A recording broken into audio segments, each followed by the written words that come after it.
हमारी कभी नहीं सुनी, हमारी तकलीफ में उन्हें कभी तकलीफ नहीं हुई।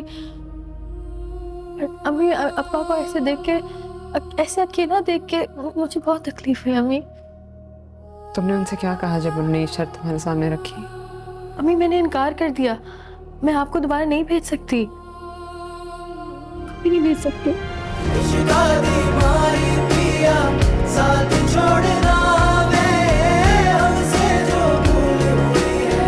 कुछ तो भूलना। अब नहीं हो सकता सुमेरा, सब कुछ बहुत पीछे रह गया और वक्त बहुत आगे ले गया। वक्त जितना भी गुजर जाए आपको साथी की जरूरत होती है। सिर्फ कैसी बातें कर रही हो? जवान बच्चे हैं मेरे, तब बड़ा बेटा, जवेरिया की शादी मैं करा रही हूँ, तुम मेरी शादी की बात कर रही हो। हाँ तो बच्चों का सामना कैसे करूँ? सेवा देखो, बच्चों की शादियां होती जाएंगी, वो अपने अपने घोंसले बनाते जाएंगे, लेकिन इस सब में तुम कहाँ? तुम अकेली रह जाओगी। अकेली ही रह जाऊंगी, लेकिन इज्जत तो रहेगी ना बच्चों की नजरों में। कौन सी इज्जत? कैसी इज्जत? जब दीन ने आपको सहूलत दी है तो माशरे के नाम निहाद इज्जत के लिए ना ले।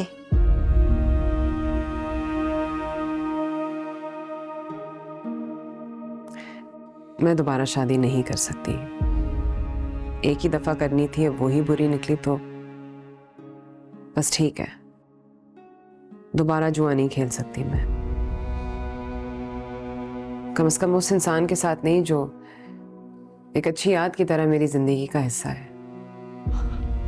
अगर ये तजुर्बा भी नाकाम रहे तो मेरे पास अच्छी यादों के नाम पर कुछ नहीं रहेगा। ज़ेबा कैसी बेवकूफी की बातें कर रही हो? तुम्हें मिल सकता है, उसे हासिल करने के बजाय तुम बस उसकी यादों में खोए रहना चाहती हो।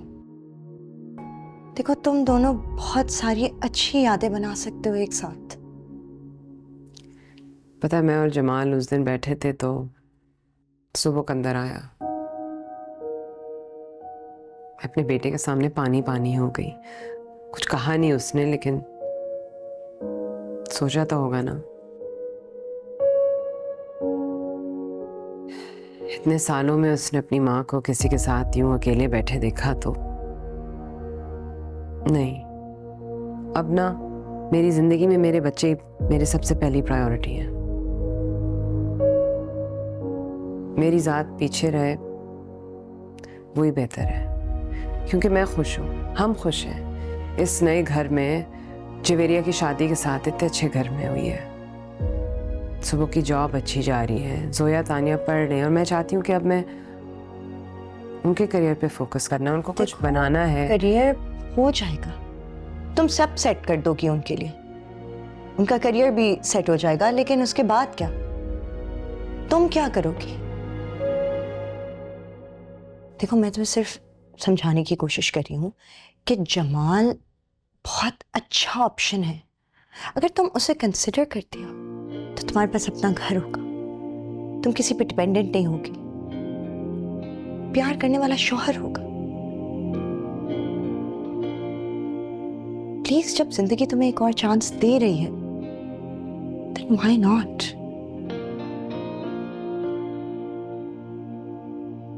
मैं सिर्फ कह रही हूँ कंसिडर करो।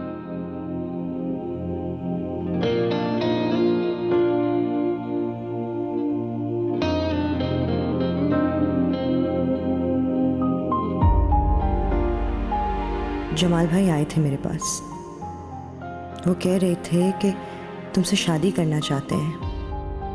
उन्होंने मेरी शादी की तकरीब में तुम्हें पहचान लिया था, लेकिन उन्हें ये नहीं पता था कि तुम किन हालात में हो।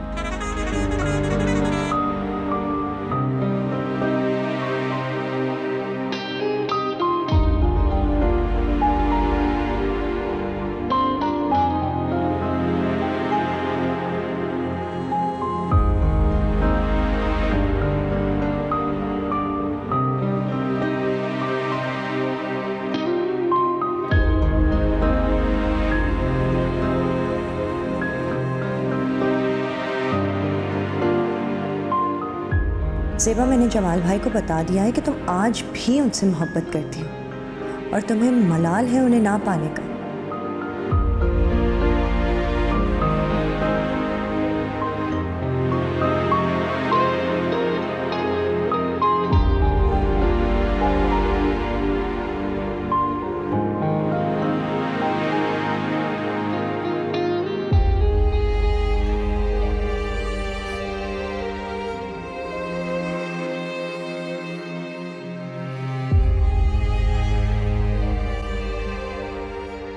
क्या जवेरिया से क्यों बैठी हो? अस्सलाम वालेकुम। वालेकुम सलाम। अम्मी क्या? अबू से मिल के आ रही हूँ। क्यों? जब मैंने कहा अब सब कुछ अरेंज हो चुका है, अब नहीं जरूरत रही। अम्मी ज़रूरत थी, बात करने की ज़रूरत थी। क्या कहा उन्होंने? मना क्या होगा ना, बुरा भला कहा होगा।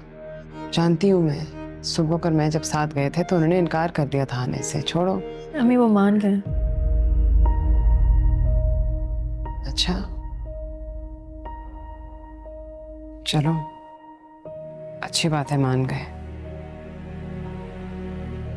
शुक्र है अल्लाह ने उनके दिल में कुछ रहम डाल दिया। लेकिन एक शर्त है। क्या? उनको जाके लाना होगा, मना के लाना होगा, सुबह ले आएगा, कोई बात नहीं। और अगर उनको पैसे भी देने पड़े तो पैसे दे देंगे, कर लेंगे, फिक्र नहीं करो।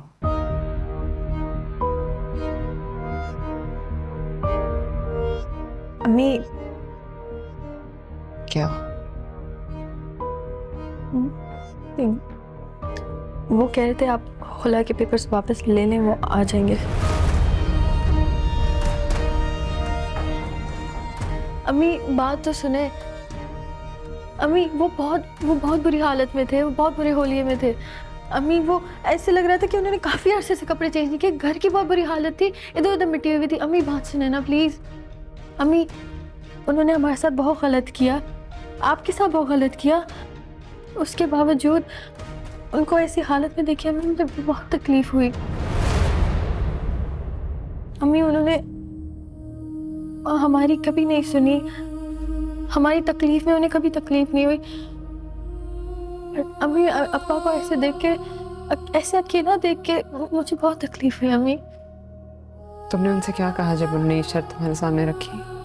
अम्मी मैंने इनकार कर दिया, मैं आपको दोबारा नहीं भेज सकती, कभी नहीं भेज सकती।